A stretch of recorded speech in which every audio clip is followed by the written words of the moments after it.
Điệp ơi, vậy là anh đã quên rồi câu ước hẹn. Có lẽ họ đẹp, họ sang, họ nhà cao cửa rồng, nên anh đắm anh say anh mơ anh mong, còn nhớ thương chi người con gái quê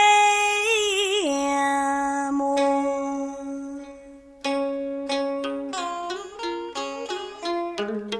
Uổng công em thương nhớ đợi chờ, con đò cũ còn cắm sào trên bến đợi, nhưng người đi có bao giờ trở lại bên sông xưa.